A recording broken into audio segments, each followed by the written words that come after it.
Good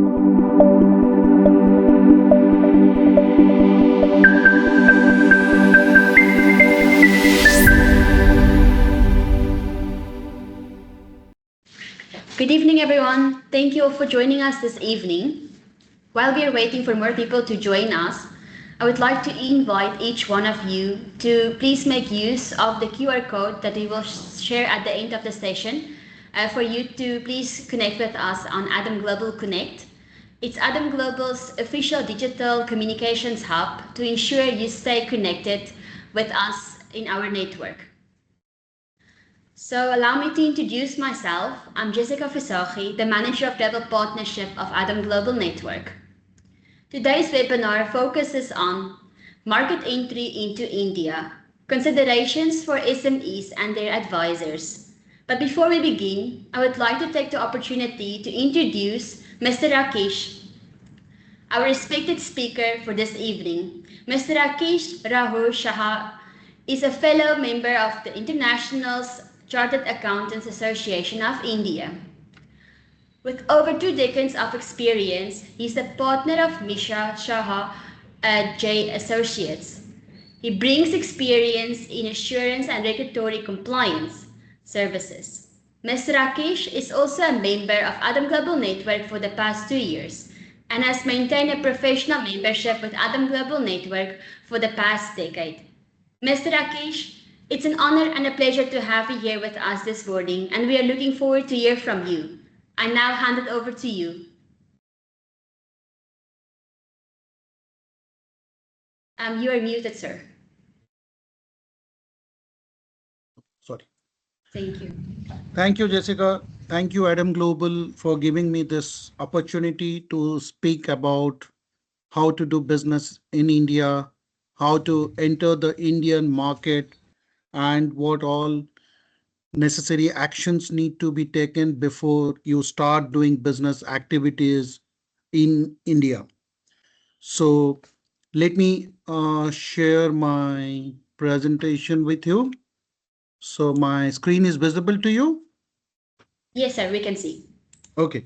So today we will discuss more about the basic requirement of a potential investor or a consultant having a client who is planning to do business in Indian market, because the Indian market is having a huge diversity of around 28 states, 8 urban territories, union territories. Each has its own cultures, language, customer taste. Each has its own pros and cons. So what exactly a client or an investor need to know about the place where they are planning to have their presence in India? So that is basically that we will discuss. And the customer base is high. The digital growth is also very large and expanded in India for the time being.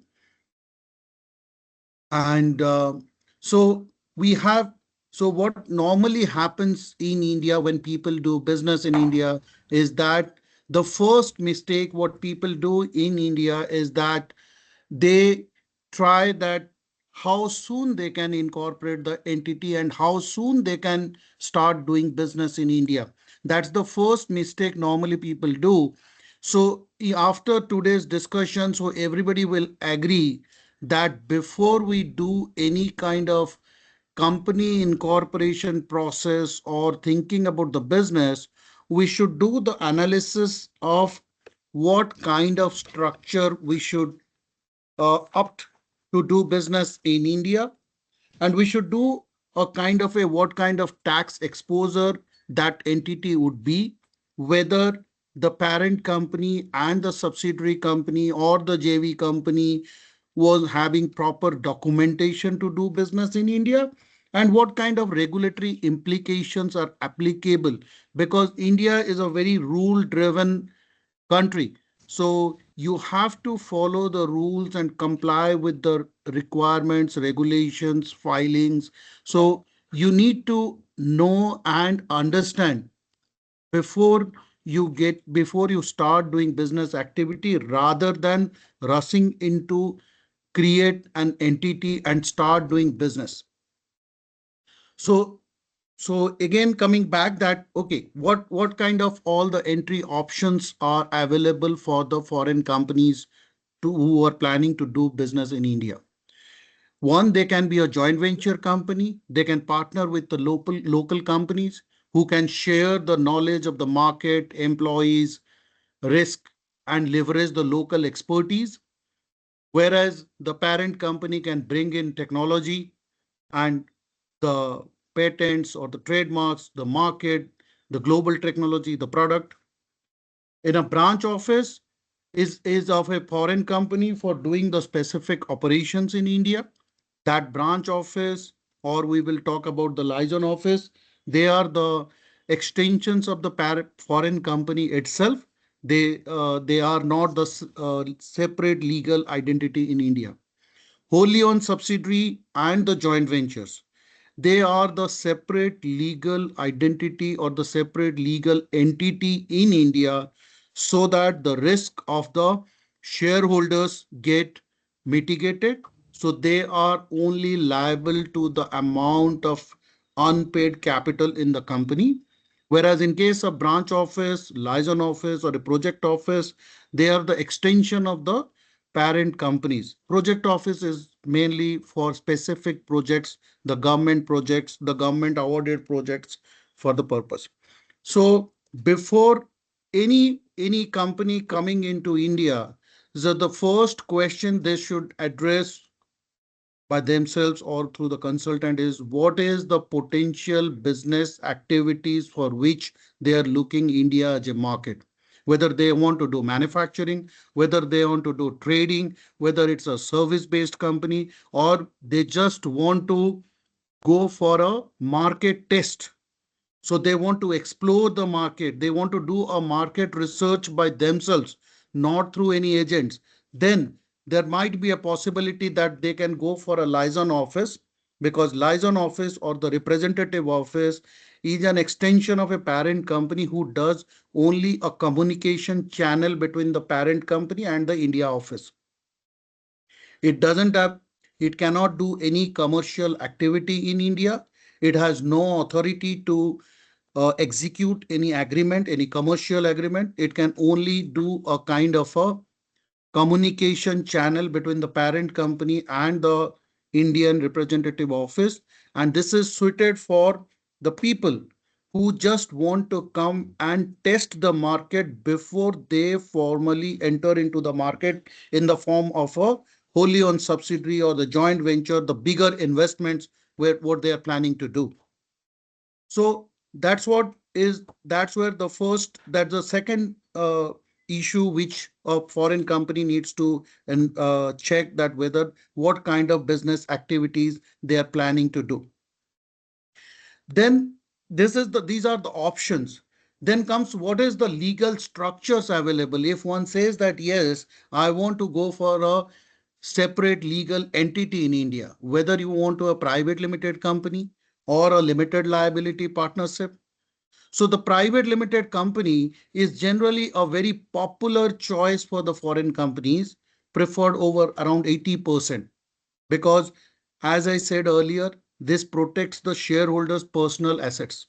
This protects the shareholders from any exposure in India for any mishappening or anything goes that wrong with the Indian company.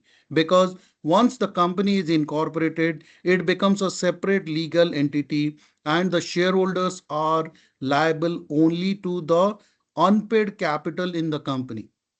It is a very flexible structure, and it allows including capital, works well for both wholly owned and wholly owned subsidiary and for the joint venture companies. This has some key requirements: minimum two directors, and there is a requirement under the Companies Act 2013 that one of the director has to be a resident director. Again comes a issue that the foreign companies need to understand. The Indian director doesn't require to be the shareholder of the company. The shareholding can be 100% with the foreign company, but the director, one director has to be an Indian director. Though the law requires that you need to have minimum two directors, but normally in our personal experience, we always advise that better to have more than two directors, like two directors from your parent company's nominee directors, and the third director you can have the Indian director, so that you have better control on governance of the Indian company. You are not completely dependent on only on the Indian director, so that if there is any conflict with the Indian director, still you can have board meeting with two directors, because for quorum at least two directors are required.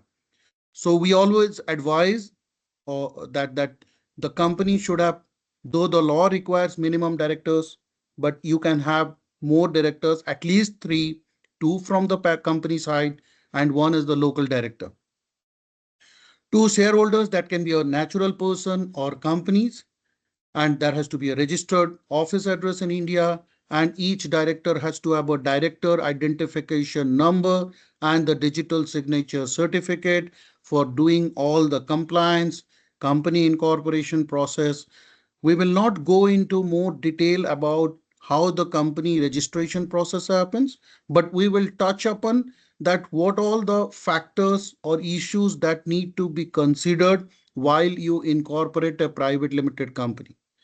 As we were discussing about the private limited company and limited liability partnership options, limited liability partnerships are uh, good when you are looking for a small business or a consulting business, and because there is much more flexibility or relaxation in the compliance part for the limited liabilities partnership, as against to higher corporate governance in the private limited company. Since the corporate governance is higher, it is better considered to be a good structure for raising money, for getting a bank credit facilities. So it is always better for a structure of private limited company. Branch office or liaison office, again, we have already discussed. They are the extension of the parent company or the foreign company.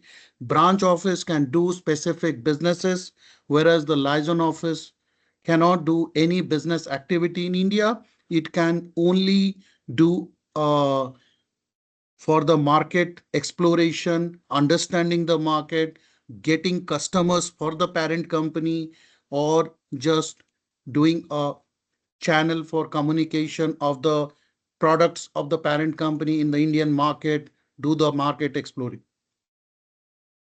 So then when it comes to a private limited company,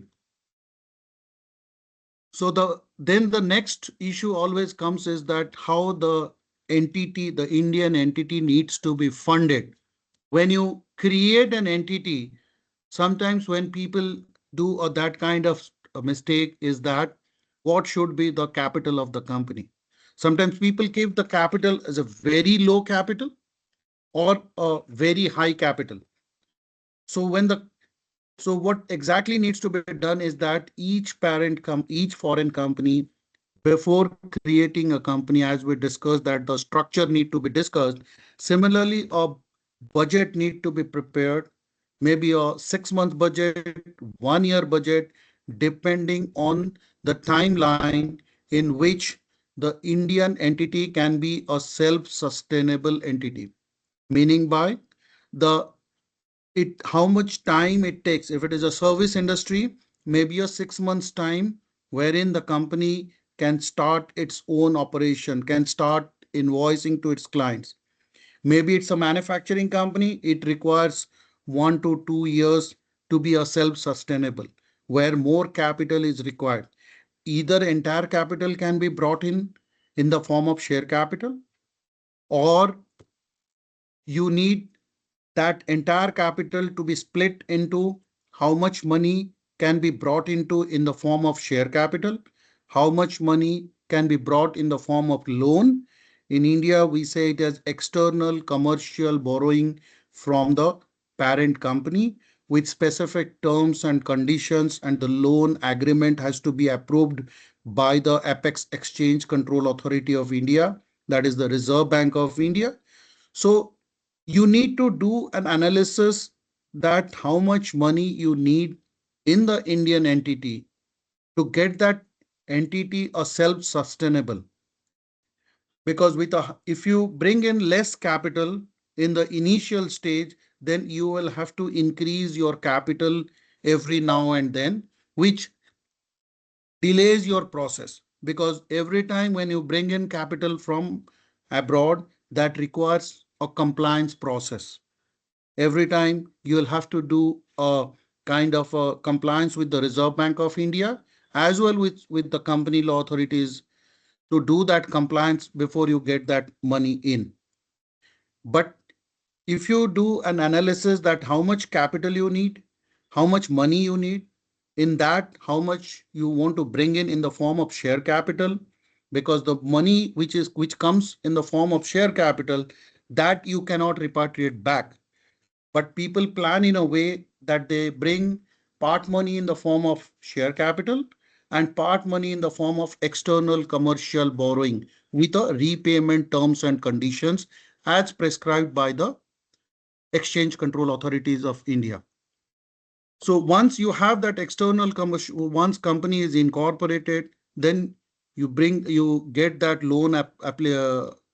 the loan agreement approved by the Reserve Bank of India, get a unique identification number, the loan registration number, and once you have that loan registration number, you bring in the capital, you bring in the external commercial borrowing, and then you do all kind of manufacturing activities, buying out land. So whatever you want to do, you can do. Normally, the external commercial borrowing is a preferred way for investing capital in case of a manufacturing company or a company where you need a higher investment rather than putting entire amount in the form of share capital and blocking your money in India. Because when you take back the money again in the form of dividend, there is a tax withholding applicable, or only the money can go back when you close down your business in India. There is another way of so we will see this, or the trade credits or payment against invoices. So there are different ways of funding your operations. So as we discussed about the share capital, equity capital, external commercial borrowings, there can be a trade credits, payments for services or goods supplied by the parent company.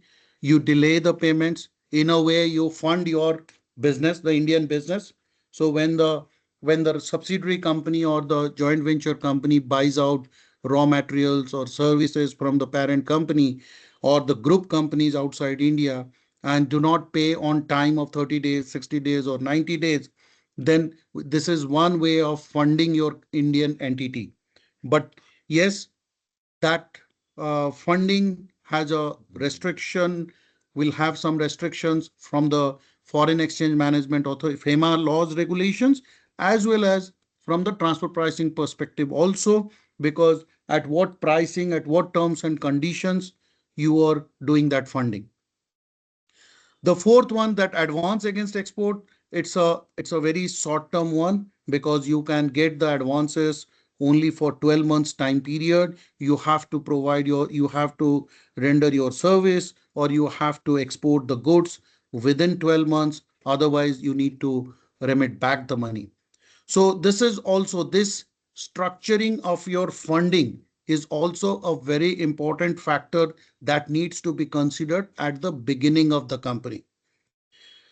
So again, as we said that a private limited company or a joint venture company, so there is in India almost all the sectors are under automatic route where it is 100% foreign investment is allowed.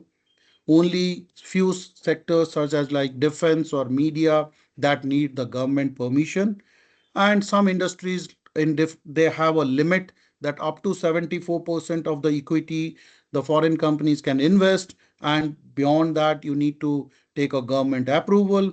There are prohibited sectors where it is like lottery or gambling. These are under the prohibited sector.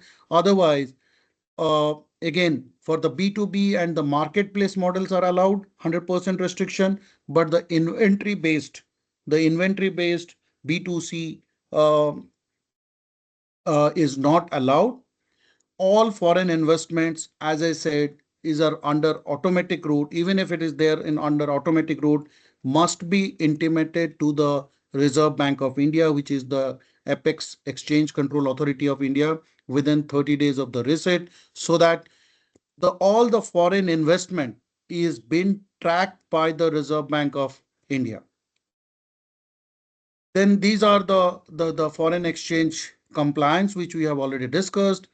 Then we have the like GST, like equivalent to VAT system in across globe, GST or the VAT. So in 2017, India has moved from VAT to GST, which has allowed the Indian entities to get the credit of input taxes across all the inputs, including the fixed assets, the PPE also. But what that has resulted into a reduction of costing of the product. So when we do the initial research of your product, the costing, the market, what should be your selling price. So those GST provisions, what all would be the tax cost on your selling cost, that also you need to consider while you do that. Company registration and key steps, we have already discussed that the all the proposed directors should have a digital signature and director identification number. And once that is there, you can reserve a company name. And if you want to have your parent company's name as your first name, so if it is the foreign company name is ABC uh, Co. and then you want to have ABC India Private Limited, then the foreign company has to give a board resolution which has to be notarized and apostilled in the host country. Based on that, no objection in the form of a board resolution has to be submitted with the registrar of companies to reserve that name. And then we can go for a company incorporation and post registration. So we have certain registrations that are mandatory. One thing always happens again is that delay in the bank account opening.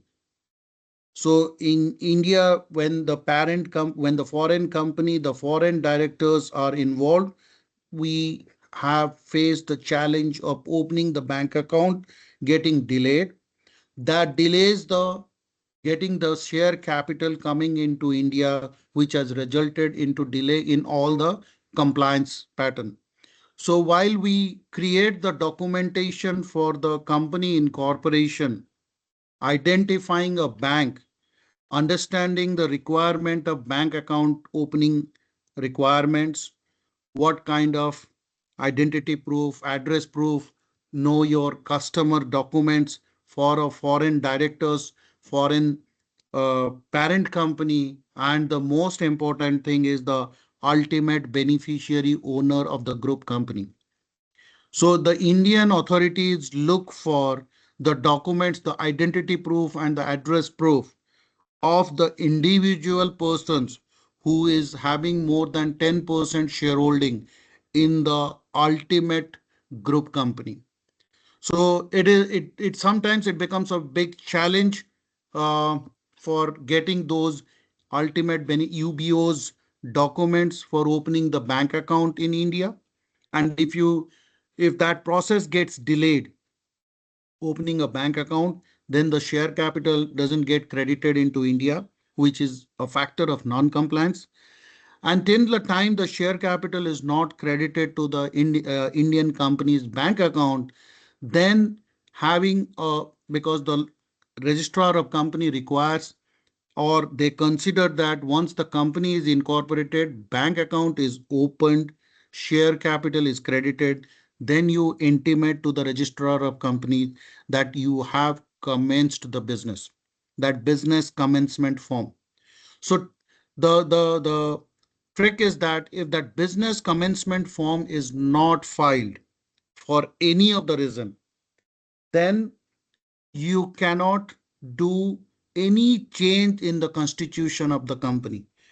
You cannot add any director, you cannot alter any director, you cannot change your memorandum of association, you cannot file any return, any intimation because it will stop you. So while incorporating the company, one should plan, one should look into that, yes, what all document and identify the bank that what all documents are required for opening the bank account, getting the share capital credited at the earliest possible so that all other compliance can be initiated. So continuing that post incorporation compliance process, then you need to have, before you start the operation, you have to have the GST registration. These labor registrations, this it is it provident fund and employee state insurance. This PF and ESICs are almost equivalent to all these social security benefit in all the countries. And recently, in November, on November 21st, 2025, the government of India has notified the new labor codes for across all the companies. So now also defining consultants, employees, fixed term employees, or perpetual employees, the consultants. So all those definitions have taken a different stand. So, so this is also one thing that need to be analyzed at the time before incorporation, that how many employees, whether skilled, semi-skilled, unskilled, what kind of role you are planning to have, what should be their salary structure, because in India the tax withholding provision is there, and based on the salary labels there are social security benefits are also applicable on that. So one need to understand that what is the strength they are looking for in a short term vision as a long term vision, because this provident fund and employee state insurance numbers now, with the at the ease of doing business, the newly incorporated companies are getting these numbers automatically. At the time of along with the registration certificate, you will get those you will get those numbers, registration numbers, when your employee strength is zero even. But yes, when you reach to the threshold limit of employees, so what kind of compliance you need to do, what kind of salary structure you should have before that, what kind of HR manual you should have, that all needs to be addressed at the time of incorporation itself. So that will ease you, because the labor laws are always the labor laws are always need to be complied with, especially in a manufacturing company. That becomes more critical because lot of laws are required and lot of compliance are required. And now with the new introduction of the new laws, they have subsumed number of laws into four different regulations, which takes care of the wages as well as the facilities, like whatever the schemes like the social security benefits, the insurance, the overtime payments. So all those things have been taken care into another law.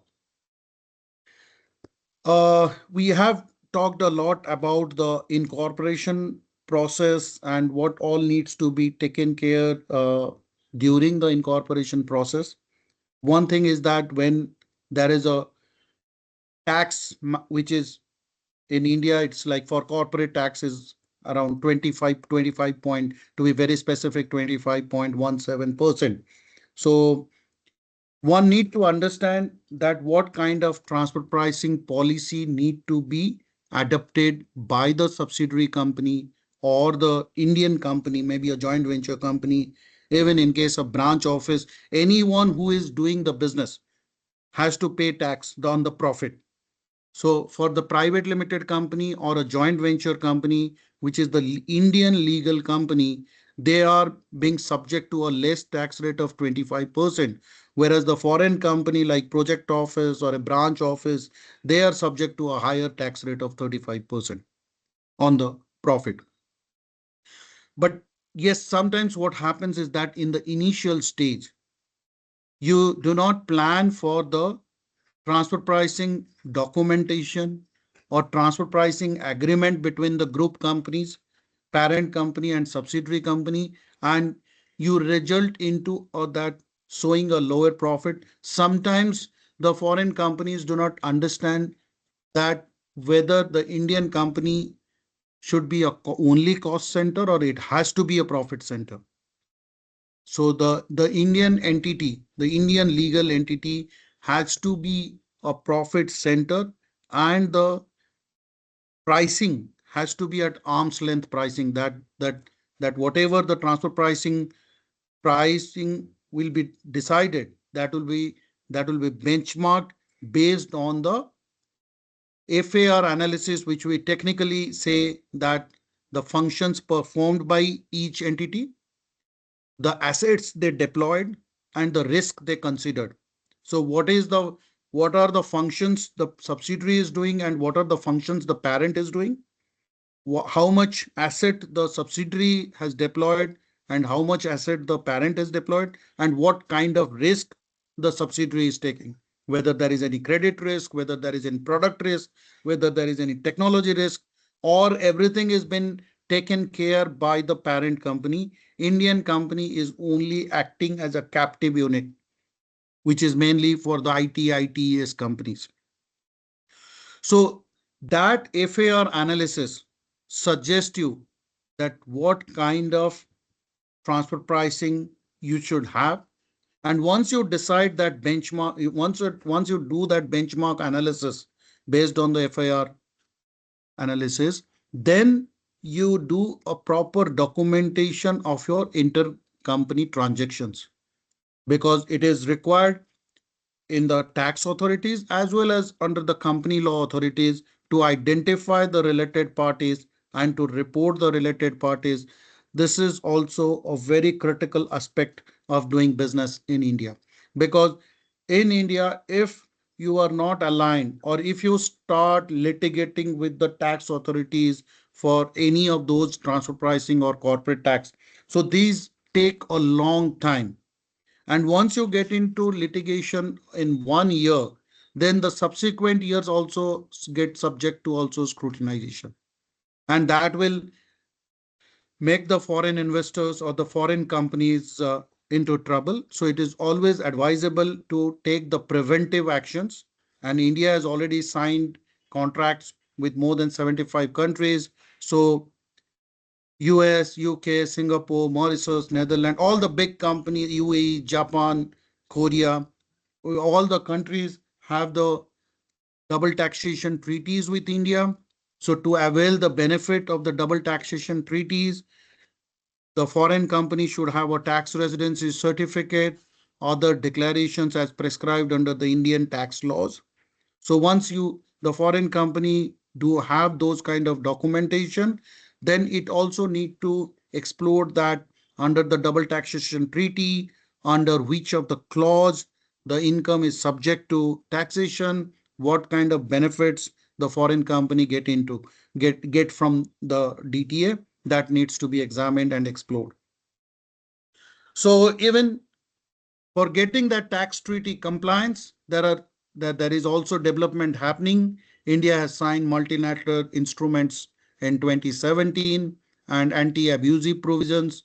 The principal purpose test, that is because all the countries, whether the entity is being created, like some years back, Mauritius was the most favored country from where through which the foreign investment was coming in. They have plugged in that route. Now when you sell the investment in India, earlier there was no taxation, but now they have plugged that loophole and now it is becoming taxable.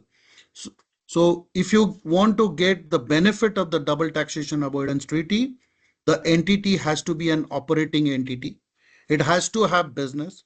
There are some threshold limits prescribed under different tax treaties, that what What would make them that yes, there is a business structure, there is a operating entity in that country based on which requires the which is which is applying for the benefit under the treaty. So this also we have already discussed about the corporate and the expatriate taxation, because in India there is tax on the employees as well as on the employer on the profit tax. The whatever the salaries the employees get, they also get taxed in their hands. There is a tax withholding provisions are also applicable in India. So whenever the Indian company, any Indian entity pays any amount of salary or the professional service or the contractual service or to the rent to the landlords, all those payments are subject to taxation. So the Indian entity should be aware of what kind of tax structure that is applicable to them in the form of the direct tax as well as in the form of the indirect tax. So direct tax is the profit tax as well as the tax or the tax withholding provisions on all these payments. And the indirect tax is now morely on the GST, under which all the earlier tax acts were subsumed. So what kind of GST structure is applicable on the business, on the products that the company is engaged into? Similarly, what kind of tax structure, whether there is any benefit available, though there is no such tax benefits more available for the reducing the corporate tax liability, but still in gift city is there if people want to do a merchant trading. So there are few structures are available. So, but the again, we go back to the first question, what kind of potential business activities for which the foreign company is planning to do business in India. So if that is clear, then as a consultant or as an investor, you can always advise to the client that what kind of structure one should look into. Why expert advisors matter? So we have been discussing in last 30-40 minutes is that one is that timely, first is the best structure. So one has to find the optimal company structure, whether it has to be a private limited, whether it has to be LLP, based on the tax implication, business goals, future growth, future expansion. And then the following the rules that you can follow the report filing, adherence to the corporate law, the tax laws, and staying updated on the regular changes. So saving opportunity, ensuring precise tax documentation. This is more a tax help in the area of the transfer pricing. So what kind of FAR analysis the company does and how the documentation is created, and the strategic guidance on the market entry, international partnership, capital repatriation in the form of dividend, and also the exit planning.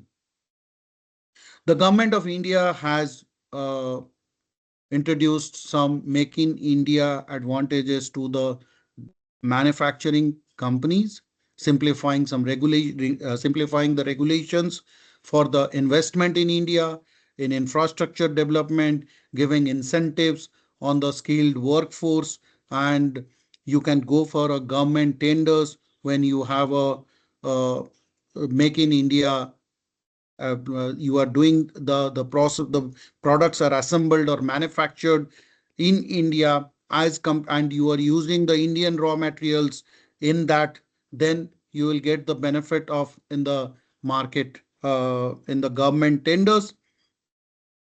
The Startup India is also there, but the Startup India facilities is not you do not get those benefits when it is 100% owned foreign companies. There are some state level incentives when you go for a manufacturing company in the different states. Then you find that what kind of state benefits are available in the reduction of the duties, taxes, GST.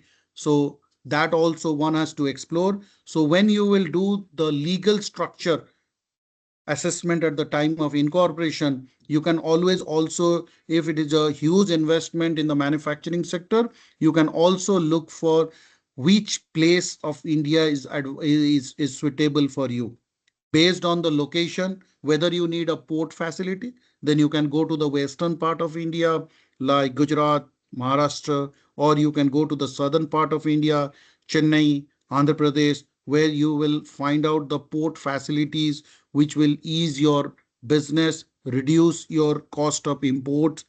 Again, addition to that, where are all your customers?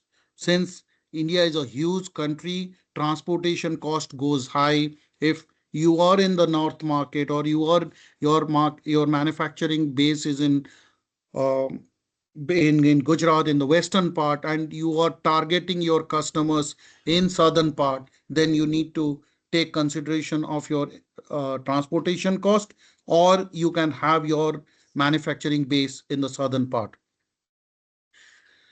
So the localization, as I just discussed, the localization is a key success in India. You need to know that yes, there are 22 official different languages in India. Culture is different. Pricing, the customer taste, the client base is different.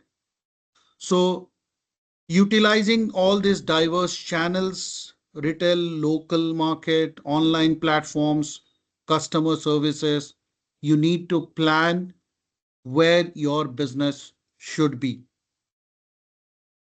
The last thing I would again say, that what is most difficult when you are looking for a joint venture partner. If you decide in the initial stage that you are going for a joint venture company, finding out a partner and what you are expecting the partner, that assessment is very critical. To add that, how much dilution, how much equity you want to dilute, whether you want to give them only, you want to be a majority shareholder by having 51% shareholding, or you want to have a higher majority of around 76%, where you are the absolute owner, or you want to have the 90% full authority.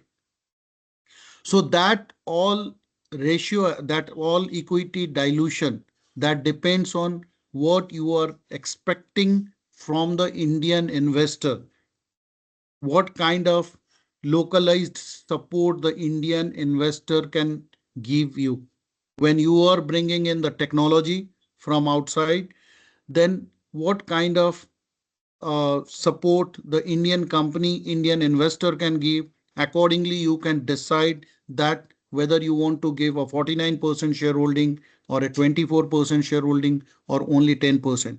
The difference between 49% and 24 is, when you have a 76% shareholding, you can take decisions on your own. And again, how many directors your company would be representing in the board, and how many directors the Indian investor will have in the board, so that how easy it would be for the parent company to take the decisions in the board. And to have a joint venture agreement clearly stating all these terms and conditions, and that joint venture agreement should have that exit clause, which should be very clearly mentioned, and the exit formula should be clearly understood by both the partners.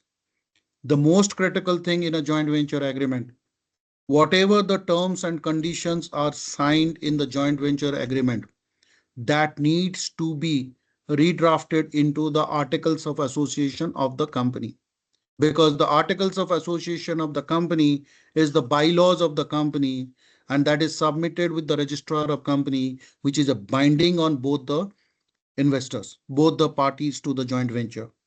So one need to ensure that whatever is agreed in the joint venture agreement, that needs to be redrafted into, or brought into the articles of association, for a better understanding and binding on the company. As I discussed, that these are some warehousing options are also available for the foreign companies who do not want to do real business, or are not sure when they are importing goods from one country, whether the goods are to be sold in India or they have to be exported out of India. Then we have different structures of merchant trading support, high sea sales, bonded warehouse benefits, or free trade warehousing zones, where you can put your goods, need not to pay the customs duty or GST till the time those goods are in the bonded warehouse. And if you are selling in the Indian market, then you pay all the duties and taxes. And if you are selling those goods from those bonded warehouse to again exporting out of India, then you may not have to pay any taxes. So those are the benefits you will get from those warehousing benefits for the trading uh, operations.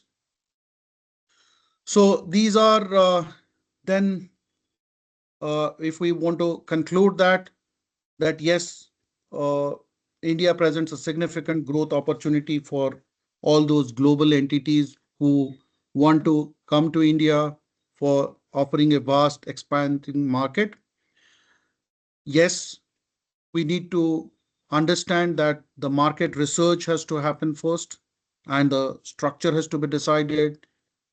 The investor need to engage the expert advisors who can help them, and they need to understand what kind of laws, regulations are applicable to them, and then decide the legal structure, do the documentation, and understand the regulatory compliance that are applicable to the Indian entity, which is in line with the business objectives of the foreign company, and start doing.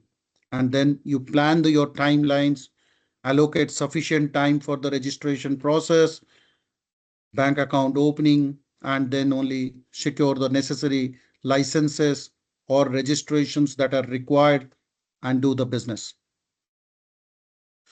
So this is what we have all for you. Hope Jessica have completed in the timeline. Thank you, Mr. Rakesh, for sharing with us. Is there any questions the audience would like to ask Mr. Rakesh? You mentioned something regarding joint venture. Under what circumstances should a foreign investor consider joint venture with an Indian entity?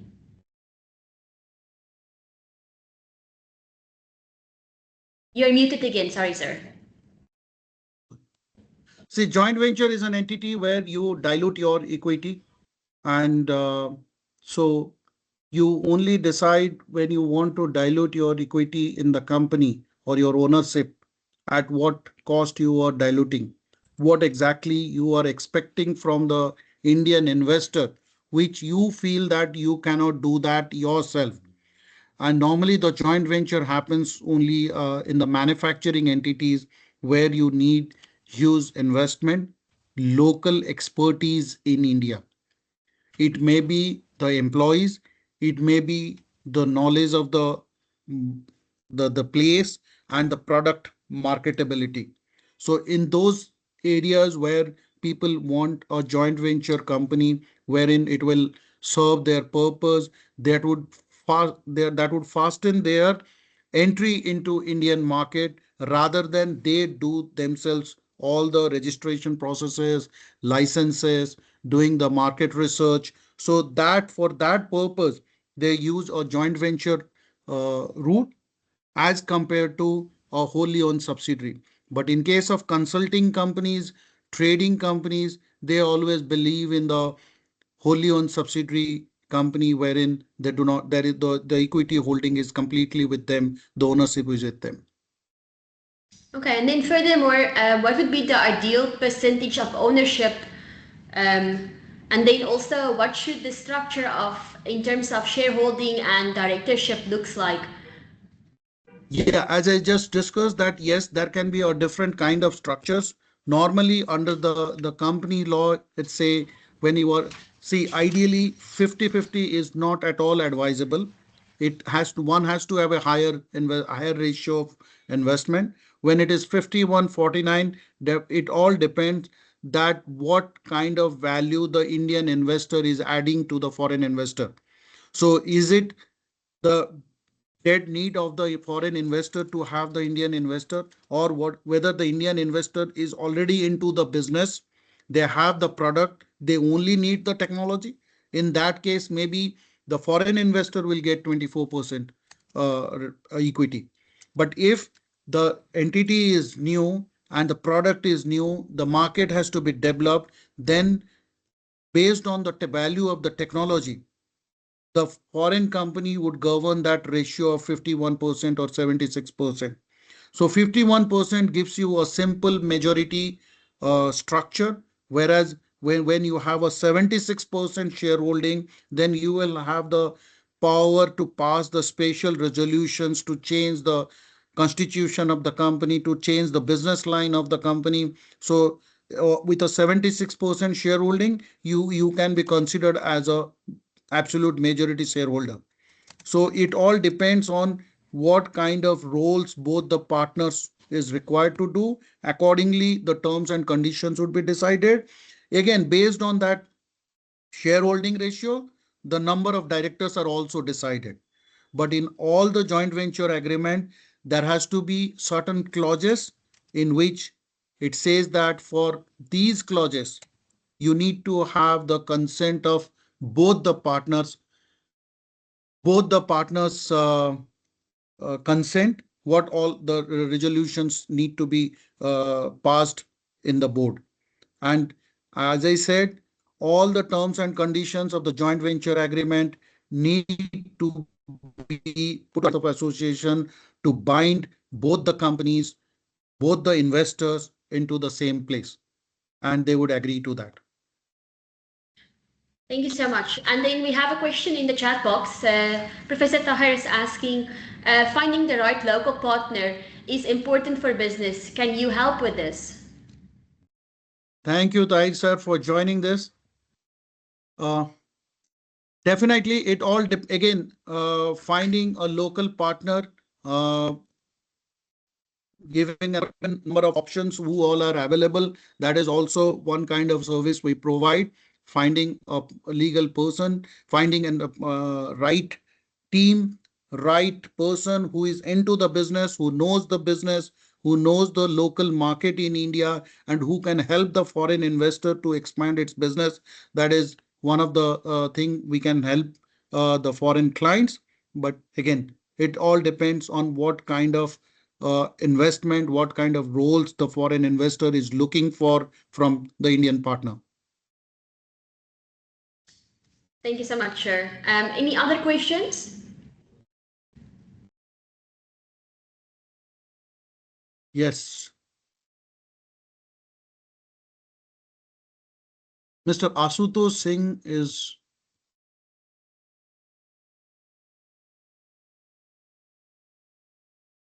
Mr. Asutosh Singh is, once the JV agreement is signed, is it required to put a new name to the ROC? Is it required by the company? The ROC doesn't require that you need to change your name. So one is that uh, the foreign company and the Indian company enters into a JV agreement and create a new company. So that itself is a new company with the new name. But if there is an existing company in which the foreign investor is funding money into the company, then the foreign investor can do it. And if after the investment, the company wants the name of the Indian company needs to be changed, the name of the company can be changed. There is a procedure to involved in it, but you do not have to do a new company incorporation altogether.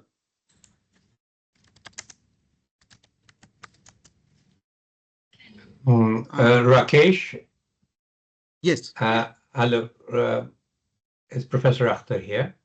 Yes, sir. Hello, can you please share with us how the other Adam Global members, how can they interact with you, and what will be the way that we could communicate to them the value that you bring for their clients in India, please? Sure. The communication channel is the Slack one. which I'm there, and anyone who wants to talk, we can always discuss whatever their clients' issues for the Adam Global members. And also my mobile and email ID is also there.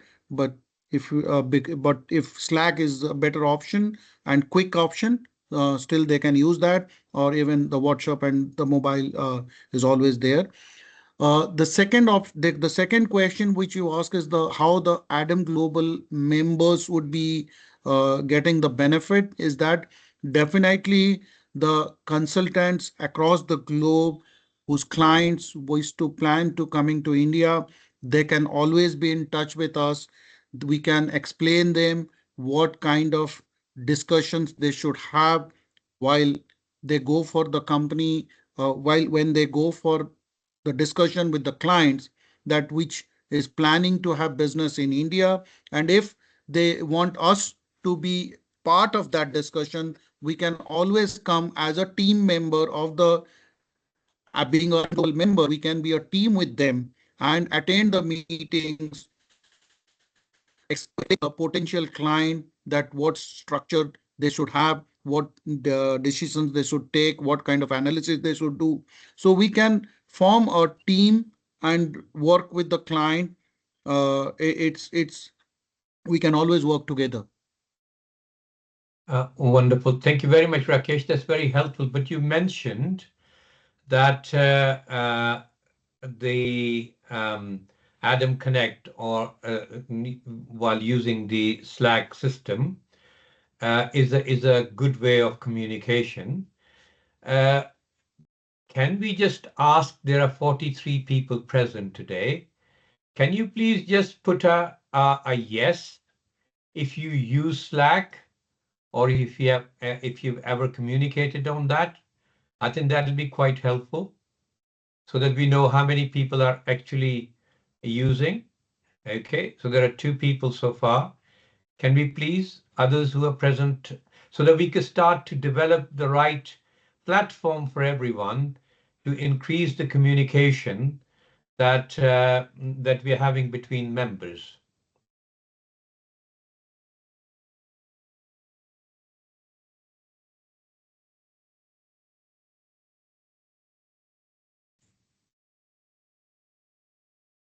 So there are at least 37 people that have not responded or they do not have access to our Adam Connect.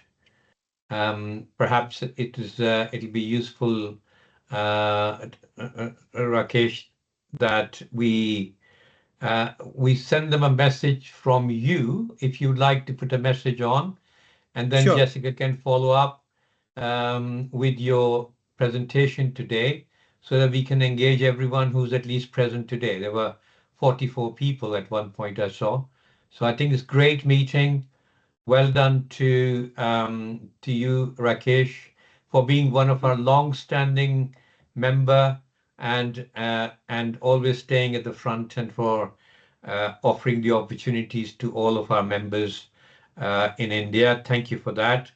Thank you to you, Jessica, for organizing the meeting. Wonderful meeting and fantastic attendance. Thank you to you, Andrea, Ajit, and other team members who participated in organizing the meeting. And thank you to all participants. You've all been fantastic. Thank you. Bit more interaction, I think, would be helpful for you to build the relationships that you are here to build. So please interact more, interact on the Adam Interact, the Slack platform, interact by email, interact by offering to be our next presenter, next speaker, interact by offering us to come to your office.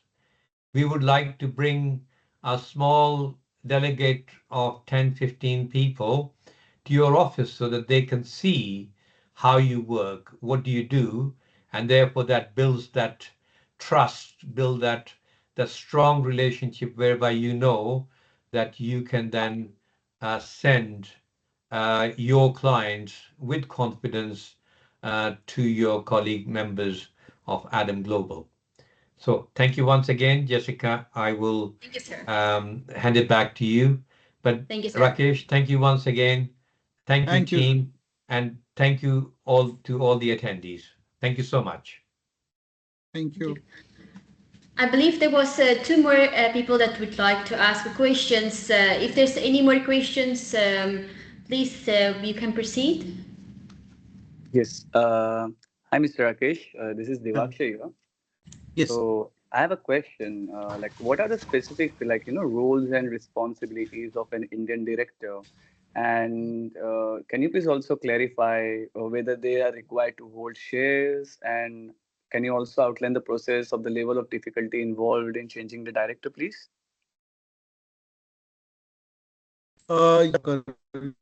You have very valid. See, the Indian director, it all depends on whether he is an active director or is an executive director or a non-executive director.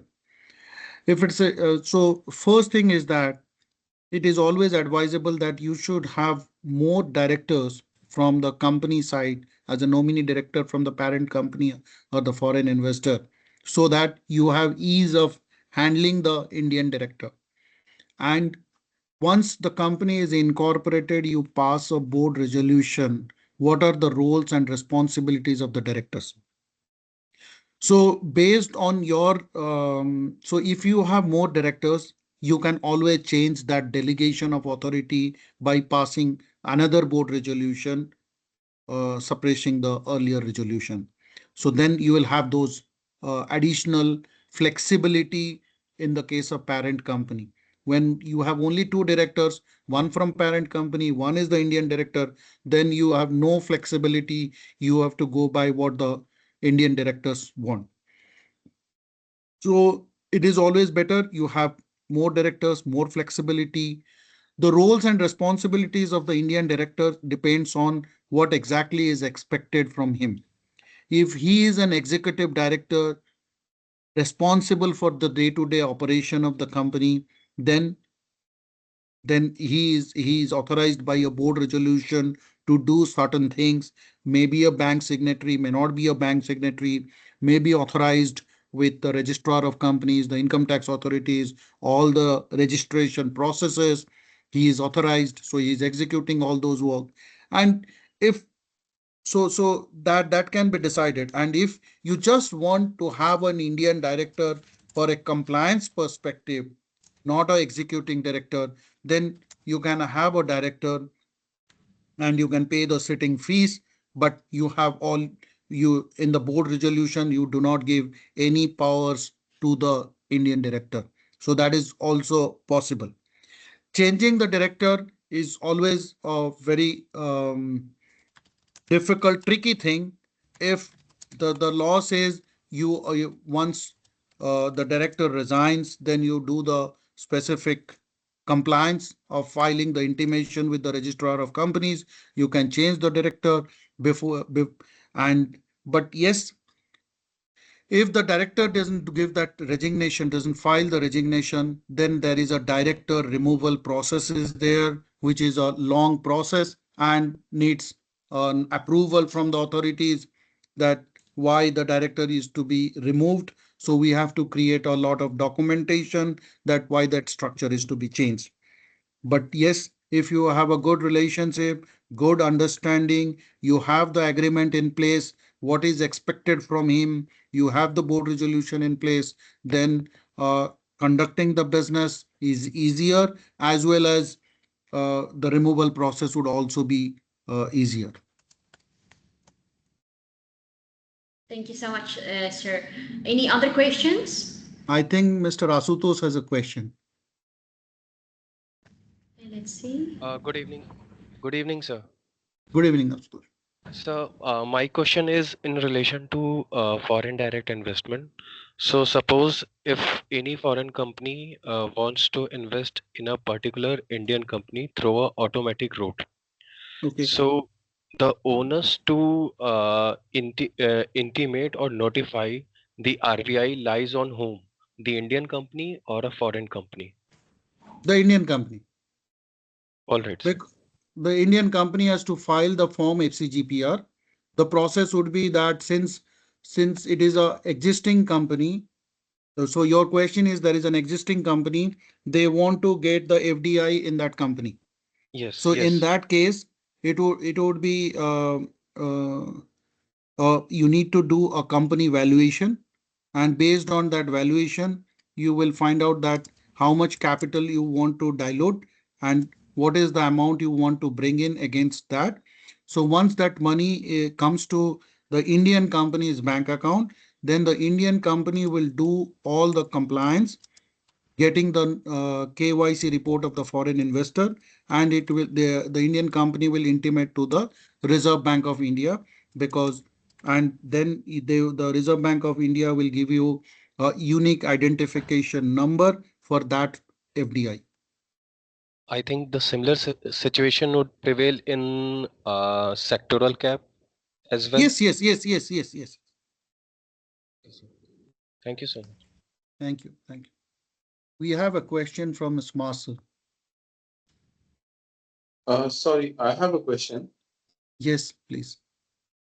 So I want to understand what are the factors to consider when selecting a legal entity structure, such as like a wholly owned subsidiary or joint venture or project office.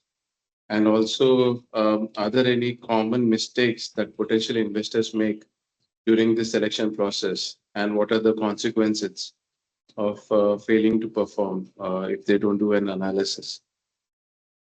Yes. Yes, this is the first mistake, or this is the second mistake what which we were discussing in the beginning, is that if the parent company, so that's the first question a consultant would require to discuss with the investor, that what is your purpose of, or what kind of business activities you are planning to do in India in a short-term vision and in a long-term vision.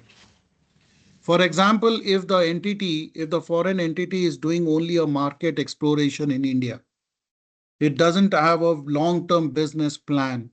If they just want to check whether there is enough market in India for their products.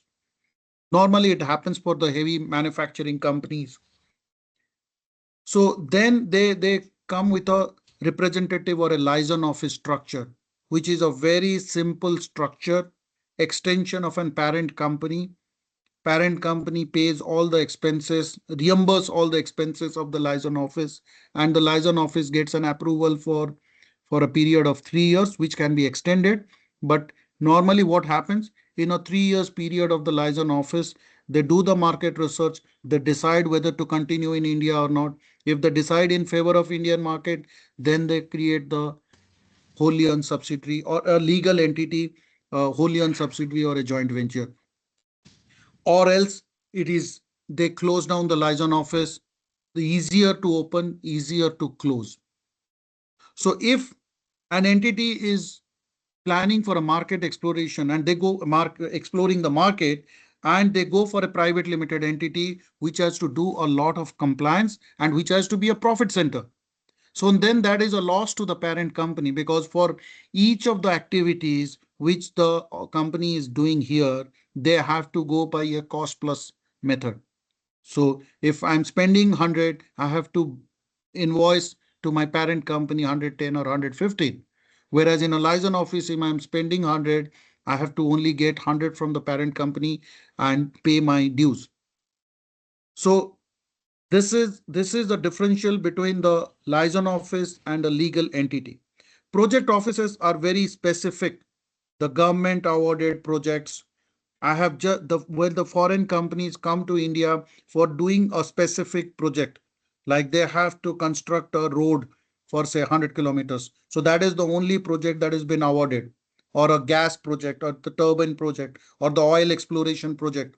So they come to India for a specific project with a validity that it's a 2 years contract, it's a 3 years contract. So in those kind of structures, they come up with a project office, because they do not have to do all those board meetings in India, need to have a directors in India. That is not at all required for them. And it has been completely done based on the foreign companies' technology for the oil exploration, road construction, gas turbine, whatever. So those are the project officers. If they want, if the foreign company is having a long-term business plan in India, either in the form of service, either in the service industry or in trading or in manufacturing. So they can come with a legal entity, whether it is a wholly owned subsidiary or a joint venture. That depends that whether you want anything, whether the foreign company is capable of doing everything by themselves or they need a local support. If they need a local support, to what extent they need that local support, that will depend that what kind of equity structure they are planning to dilute. If they feel or they understand the market that yes, we have done the market research through my liaison office, everything is clear, the roadmap is clear, we can do our company incorporation, the plant setup in 2 years time, we can start our business, and we have a clear market for us, like this automobile ancillary industries. So all those Suzuki ancillary industries, they know that they have the market. The Kia industries, they know the all these ancillary companies, they know that they have a customer waiting for their product. So they need not need any joint venture or they need not have to dilute their shareholding. They can do this.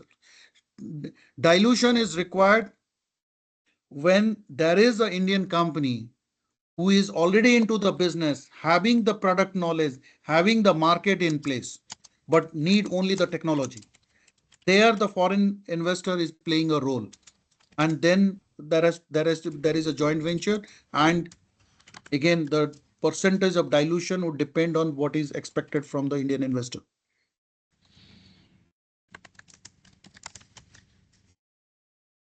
Okay, thank you, Mr. Rakesh. I think we can conclude the meeting. Thank you so much for sharing your insights with us in this session. And Thank you. on behalf of Adam Global Network, I would like to thank each member for joining us this evening. And for those who have any more questions, please feel free to reach out to Mr. Rakesh. We have added his contact information in the chat box. Like he mentioned, also he's available on Slack. So that said, please also join us once again to remind you to join us on Slack. And have a wonderful evening, everyone.